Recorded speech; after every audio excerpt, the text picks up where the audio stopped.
जय श्री राम। जय महाराज जी की जय माँ। नमो नारायण। सभी देशवासियों को जय श्री राम। सबसे पहले तो मैं इस चैत्र नवरात्रि की हार्दिक शुभकामनाएं देना चाहूँगी सभी को। आप सभी के ऊपर माता रानी की विशेष कृपा, मंगल कृपा बनी रहे। आप सभी सुख, समृद्धि, शांति को प्राप्त करें, ईश्वर के प्रकाश को प्राप्त करें। भक्तों, आज मैं एक बहुत ही विशेष संदेश को लेकर आई हूँ। जैसा कि पिछले कई दिवसों से मैं इस वीडियो के माध्यम से सबको बताती आ रही हूँ कि मेरी गुरु माँ, परम पूजनीय माँ आशुतोषामृत जी ने निर्वीज समाधि को धारण किया हुआ है। इस समूचे विश्व के कल्याण के लिए, इसके नवनिर्माण के लिए, इस विश्व को अशांति से शांति की ओर ले जाने के लिए उन्होंने समाधि को धारण किया है। और जो उनका जो विशेष लक्ष्य है, वो लक्ष्य है सर्व श्री आशुतोष महाराज जी, उनको समाधि से वापस लाना, जो पिछले 10 सालों से समाधि में है। और जैसा कि ये वीडियो हम सोशल मीडिया पे डाल रहे हैं, तो कुछ अराजक तत्व जो इस वीडियो को देख रहे हैं और उस पर गंदे गंदे कमेंट कर रहे हैं। और ये अराजक तत्व कोई और नहीं है भक्तों, ये खुद को ब्रह्मज्ञानी बताते हैं और ये खुद को सर्व श्री आशुतोष महाराज जी के शिष्य बताते हैं। आपको एक बात बताना चाहूँगी, परम पूजनीय सर्व श्री आशुतोष महाराज जी एक पूर्ण सद्गुरु थे, पूर्ण सद्गुरु हैं और पूर्ण सद्गुरु रहेंगे। उनके आदर्श, उनके सिद्धांत ओजस्वी हैं, तेजस्वी हैं। उनके भीतर सामर्थ्य है एक साधारण से जीवात्मा को दैवत्व में स्थित करने की, उस प्रकाश में स्थित करने की। लेकिन कुछ ऐसे अराजक तत्व उन्हीं के नाम का सहारा लेकर, उन्हीं के नाम की ओट लेकर, उन्हीं का ओट लेकर खुद को ब्रह्मज्ञानी साधक बताते हैं, सृजन साधक बताते हैं, प्रचारक बताते हैं महाराज जी का, और वही ऐसे गंदे गंदे कमेंट्स करते हैं। आपको मैं एक बात बताना चाहूँगी, सर्व श्री आशुतोष महाराज जी ने YPSS नाम की एक संघ चलाया और वो युवाओं को समर्पित था। उनका उद्देश्य था कि इस देश के जितनी भी युवा पीढ़ी है जो नशा के गर्त में गिरी है, जो काम वासनाओं में, भोग विलास में गिरी हुई है, उन सभी को ईश्वरीय प्रकाश से ओतप्रोत करना। क्योंकि हमारे देश की रीढ़ की हड्डी होती है युवा। अगर वो सही मार्ग पे नहीं आई तो हमारे देश को पतन में जाने से कोई नहीं रोक सकता। और उसी के उत्थान के लिए, उसी के नवनिर्माण के लिए महाराज जी ने ये युवा परिवार सेवा समिति नाम का एक प्रकल्प चलाया। वहाँ पे कई युवा प्रचारकों को, कई युवा बच्चों को उन्होंने रखा। लेकिन चूंकि 10 साल से महाराज जी आलोप हैं, कोई मार्गदर्शन देने वाला नहीं है, कोई बताने वाला नहीं है कि उनको कैसी दिशा चाहिए, किस दिशा में जाना है, क्या करना है, नहीं करना है। तो वहाँ के जो मैनेजमेंट है वो उनकी आज्ञाओं का पालन करते हैं। हमारे शास्त्र कहते हैं गुरु की आज्ञा से बढ़ के कुछ नहीं होता, गुरु से बढ़ के कुछ नहीं होता। और महाराज जी ने सबको ब्रह्म ज्ञान दिया है और ब्रह्म ज्ञान हमें विवेक देता है और विवेक से सोचने समझने का सामर्थ्य देता है। ये युवा परिवार सेवा समिति YPSS के कुछ ऐसे लोग हैं, कुछ ऐसे अराजक तत्व हैं जो ऐसे गंदे गंदे कमेंट्स कर रहे हैं, भद्दे कमेंट्स कर रहे हैं, जिसे सुन के, पढ़ के आश्चर्य हो रहा है। वो इस बात पे क्योंकि वो सर्व श्री आशुतोष महाराज जी का शिष्य बताते हैं, उनका स्वरूप प्रोफाइल पिक पे लगाते हैं, उनके सत्संग को डालते हैं। तो मैं उन सभी से कहना चाहूँगी कि कृपया आप ऐसी ओछी हरकत करके अपने गुरुदेव को बदनाम ना करें, क्योंकि वो बहुत तेजस्वी हैं, वो परमपिता परमेश्वर हैं। उनके सहारा लेकर आप इतने गंदे कुकर्म कर रहे हैं, क्या दुनिया नहीं जानती उसको? और आप क्या करना चाहते हैं? आप ये कर क्या रहे हैं? ये किस दिशा में जा रहे हैं? ये महाराज जी के किस सिद्धांत को पारित कर रहे हैं समाज के बीच में? और हमारी गुरु माँ जिन्होंने निर्वीज समाधि को धारण किया है, महाराज जी ने हमेशा नारी शक्ति को बात करी है। महाराज जी ने हमेशा कहा है नारी नवयुग लाएगी। किस नारी के बारे में कहा? कोई साधारण नारी के बारे में कहा है। महिषासुर का मर्दन क्या साधारण नारी ने किया? रक्त बीज का मर्दन क्या साधारण नारी ने किया? नहीं, वो माँ आदि शक्ति, वो परम शक्ति, वो जगत जननी माँ का आवाहन किया सभी देवी देवताओं ने। इस धरती ने पुकार की, देवी देवताओं ने पुकार की, गंधर्व, ऋषि, मुनि, मानव सब ने उस माँ का आवाहन किया। उस माँ ने इस संपूर्ण धराधाम को इस अधर्म के पाखंड से दूर किया और आज वही माँ इस धराधाम पर आई हैं। लेकिन आज उसी माँ के लिए, उसी जननी के लिए ऐसे भद्दे कमेंट्स इन युवा परिवार सेवा समिति के लोग नहीं बोलूँगी मैं, क्योंकि लोग तो बहुत अच्छा शब्द है। ये ऐसे तत्व हैं, ये ऐसे अराजक तत्व हैं जो उसमें घुसपैठी बन के बैठे हैं, जो आतंकवादी बन के बैठे हैं, जो अपने आप को शिष्य बताते हैं। मेरा प्रश्न है, यह आपका कैसा ब्रह्म ज्ञान है जो हिंसा सिखाता है? या आपका कैसा ब्रह्म ज्ञान है जो नारी के चरित्र पे उंगली उठाना सिखाता है? अरे हमने इतिहास पढ़ी है, हमने शास्त्र पढ़े हैं, आपने शास्त्र पढ़े होंगे। आपको हम बताते चले कि उर्वशी अर्जुन के पास काम भावना से गई थी। अर्जुन ने उसको मात्र दृष्टि से देखा। शिवाजी के पास गौहर बानो को लाया गया उनके दरबार में। गौहर बानो ने कहा कि शिवा, मैंने आपके दरबार की बहुत तारीफें सुनी है कि आपके दरबार में औरतों को इस तरीके से देखा जाता है। शिवाजी महाराज ने कहा, नहीं माता, मैं तो देख के ये सोच रहा हूँ कि आप जितनी सुंदर है, अगर मैं आपका पुत्र होता तो मैं कितना सुंदर होता। हमारे देश की संस्कृति मातृवत संस्कृति है, मातृत्व को पूजा जाता है। और चैत्र नवरात्रे में जिन माँ की पूजा हम 10 दिन करते हैं, उसी मातृ स्वरूपा जननी के लिए आप इतने भद्दे कमेंट कर रहे हैं। आपको शर्म नहीं आती? और वो भी पूर्ण गुरु का ओट लेकर। छी, शेम की बात है। ये कैसा युवा परिवार है आपका और कैसा ब्रह्मज्ञानी साधक हैं आप, कैसे सृजन साधक हैं आप? क्या ये सृजन दिया है महाराज जी ने आपको? क्या ये सिखाया है महाराज जी ने आपको? क्या ये संस्कार दिए महाराज जी ने? माफ कीजिएगा, महाराज जी के ये संस्कार नहीं है। महाराज जी के संस्कार माँ ने मुझ में भरे हैं। माँ ने मुझे वो संस्कार दिया है। गाली देना मुझे भी आता है, माँ बहन की गाली देना मुझे भी आता है, जैसा कि आप हमारे वीडियो पे कमेंट करके दे रहे हैं। धमकी देना हमें भी आता है, वीडियो एडिट करके चलाना हमें भी आता है, गोलमाल कैसे किया जाता है एडिट करके वो हमें भी आता है। लेकिन हमें वो संस्कार हमारी जननी ने नहीं दिया, हमें वो संस्कार हमारे महाराज जी ने नहीं दिया, क्योंकि ये अध्यात्म की पद्धति है ही नहीं। अगर अध्यात्म में आके भी आप ये कर रहे हैं तो फिर संसार में और अध्यात्म में आपके भीतर क्या रह जाएगा? और आपको इतना ही लगता है कि हम यहाँ अधर्म है, पाखंड है, आप सही हैं, आप बड़े ज्ञानी हैं, तो आप सामने आइए, हमारे सामने आके बात कीजिए। इतिहास गवाह है, धर्म अधर्म का आमना सामना हुआ है, तभी सत्य सामने आया है। और आप किस बात से डर रहे हैं? अरे रावण ने भी माता सीता को दिन के उजाले में चुराया था, और आप लोग तो इतने गिर गए हैं कि रात के अंधेरे में आते हैं, धमकियां देते हैं, अंधेरे में आके किडनैपिंग करते हैं।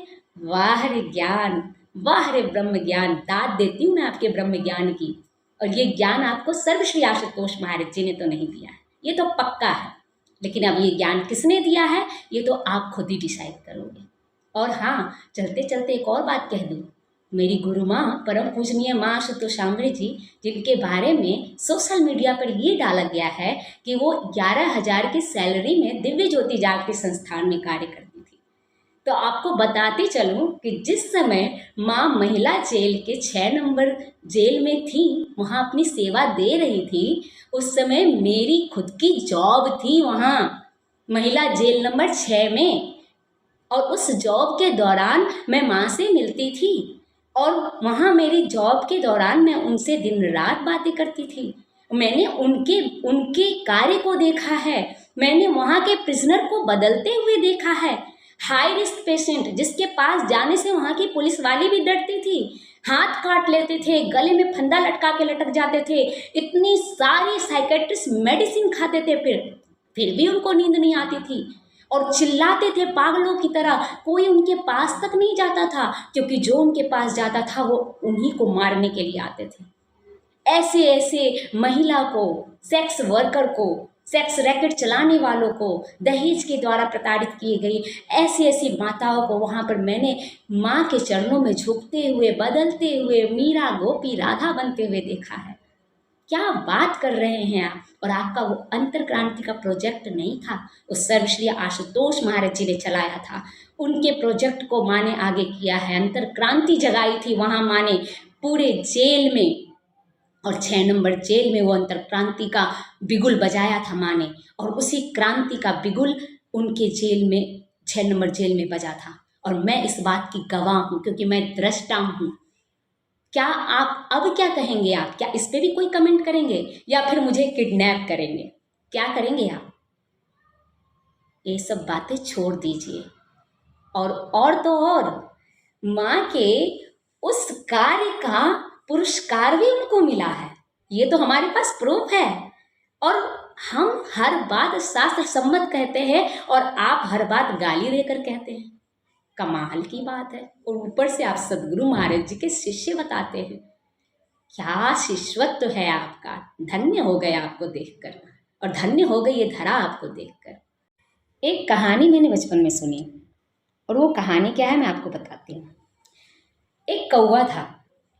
उस कौवे को लगता था कि मैं बहुत उड़ सकता हूँ, बहुत ज़्यादा उड़ सकता हूँ। तो वो बार बार जाता था एक समुद्र के किनारे, खूब दूर तक उड़ता था, फिर वापस आ जाता था। उसे लगता था कि मेरे जितना कोई उड़ान उड़ ही नहीं सकता है, मैं सबसे ज़्यादा उड़ान उड़ता हूँ। एक बार क्या हुआ, कौवे की मुलाकात राजहंस से हो गई।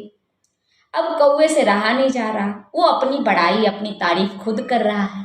मेरे जितना कोई नहीं उड़ सकता, मेरे जितना कोई नहीं चल सकता। अब राजहंस मुस्कुरा रहा है, सुन रहा है इसकी बात।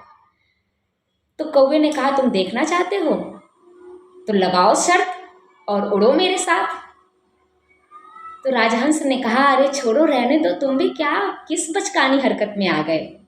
मैं तो यहाँ बस कुछ दिनों के लिए टहलने आया था, तुम तो शर्त ही लगा बैठे। कौवे ने कहा, नहीं। क्यों? क्योंकि अहंकार है। कौवे ने कहा, नहीं, तुम उड़ो, मैं भी देखना चाहता हूँ, मेरे से कोई ज़्यादा नहीं उड़ान उड़ सकता। राजहंस ने बहुत बार मना किया, कौवा नहीं माना। अंततः राजहंस ने कहा, ठीक है, चलो उड़ो। अब दोनों की उड़ान उड़ी, कौवा भी उड़ा, राजहंस भी उड़ा। अब थोड़ी दूर जाते जाते जाते जाते कौवे का पंख दुखने लग गया। अब जब दुखने लग गया तो कौवा धीरे धीरे नीचे आने लग गया। राजहंस अपना मस्ती में उड़ रहा है। क्यों? क्योंकि उसकी तो वही मंजिल है, वही कार्य है और उसी में रहना है। लेकिन कौवा जो राजहंस बनना चाहता था, जो राजहंस से ईर्ष्या करता था, उसकी उड़ान कम होने लग गई। धीरे धीरे वो नीचे गिरने लग गया। और जब उसे लगा कि अब उसकी मृत्यु हो जाएगी, वो नीचे समुद्र में गिर जाएगा, तब वो राजहंस को पुकारता है। और वही राजहंस फिर अपने पंख पे उस कौवे को उठा लेता है और पुनः किनारे पे लाके खड़ा कर देता है। तो कहीं ये हाल आप लोगों का ना हो कि जिन जननी के बारे में आप इतने भद्दे कमेंट्स कर रहे हैं, माँ बहन की गाली दे रहे हैं, उन्हें उल्टा सीधा बोल रहे हैं, उसी जननी की ओट लेनी पड़े आपको और वही जननी की शरण में आना पड़े आपको। कहीं ऐसा ना हो जाए, और निश्चित ही ऐसा होगा, क्योंकि ये अटल प्रतिज्ञा है सतगुरु की, और यही प्रतिज्ञा है सर्वश्री आशुतोष भगवान की। बिना माँ की शरण में आए कोई भी अध्यात्म को नहीं जान सकता, नहीं समझ सकता उस गुरु की लीला, उस परम पिता परमेश्वर की लीला।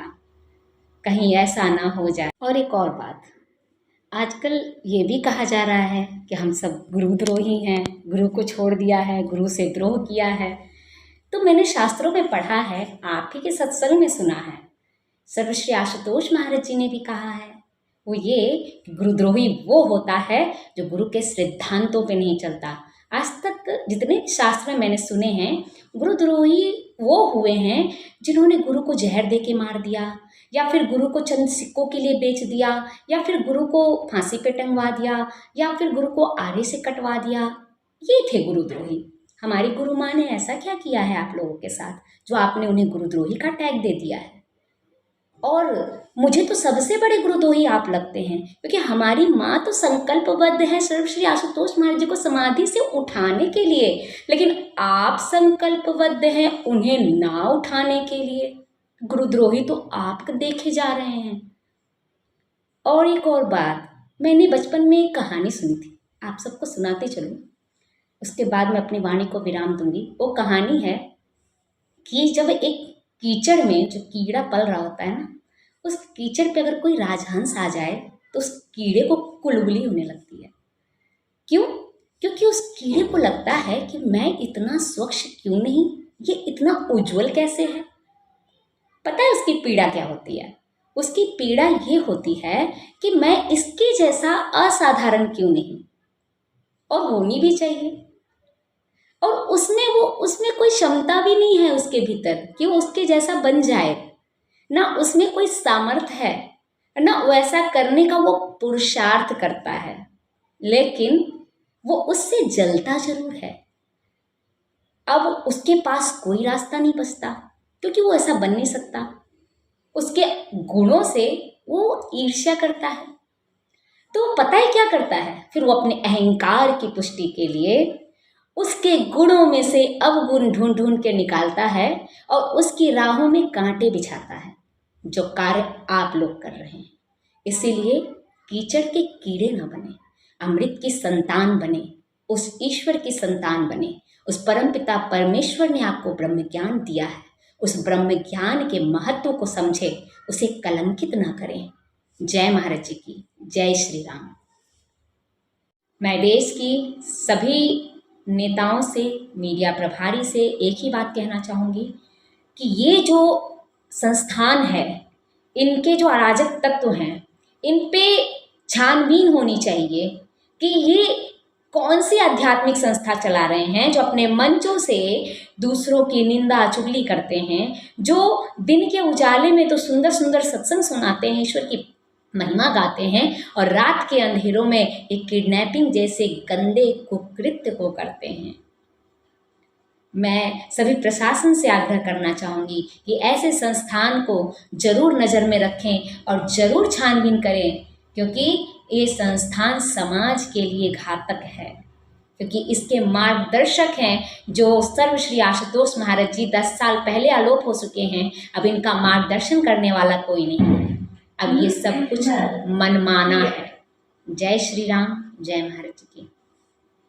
इतिहास गवाह है कि जब भी धर्म और अधर्म का आमना सामना हुआ है, तभी सत्य निकल कर आया है। और आप इस किस सत्य की दुहाई दे रहे हैं? आमने सामने आके बात कीजिए। हमारी संस्कृति, भारतीय संस्कृति शास्त्र सम्मत संस्कृति है। शास्त्रों के अनुसार बात कीजिए, गाली से नहीं, किडनैपिंग से नहीं, गुंडागर्दी से नहीं। शास्त्र सम्मत बात कीजिए, शास्त्रार्थ कीजिए हमारे साथ। अगर आप ज्ञानी हैं, अपने आप को बहुत ज्ञानवान कहते हैं, तो शास्त्र के अनुसार बात कीजिए, गाली गलौज करके नहीं। क्योंकि आप कहते हैं कि आप एक आध्यात्मिक संस्था चला रहे हैं। निसंदेह महाराज जी ने आध्यात्मिक संस्था चलाई थी, लेकिन 10 साल से जो कार्य वहां हो रहे हैं वो आध्यात्म नहीं है। क्योंकि आध्यात्म कभी किसी को गाली देना नहीं सिखाता, कभी किसी को लूटपाट करना नहीं सिखाता, किडनैपिंग करना नहीं सिखाता, धमकी देना नहीं सिखाता, किसी के चरित्र पे उंगली उठाना नहीं सिखाता। ये राजनीति है, राजनीति भी नहीं है, पॉलिटिक्स है। राजनीति तो उत्तम राज से बना होता है, जो आप लोग के पास नहीं है, क्योंकि उस उत्तम को ही खो दिया है आप लोगों ने। कहाँ से राज पाओगे? जो आपके महाराज जी थे वो आलोप हो गए हैं। तो इसीलिए माँ के चरित्र पे उंगली उठाना बंद करें और अपने भीतर झांके। उस ब्रह्म ज्ञान को प्राप्त किया है, अपने भीतर उस ब्रह्म ज्ञान को देखें। कहीं ऐसा ना हो कि आपको उसी माँ की शरण में आना पड़े। इसलिए है हिम्मत तो आमने सामने आके बात कीजिए, इस तरीके से नहीं।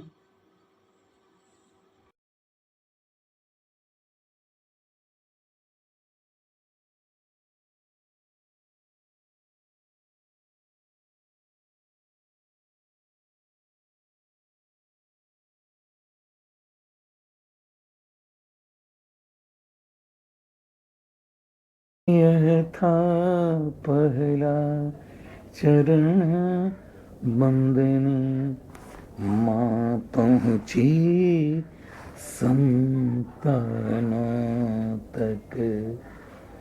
ऐसी दो सामर्थ्य की पहुँचे हम अगले सोपानों तक महाकाल के महाकार्य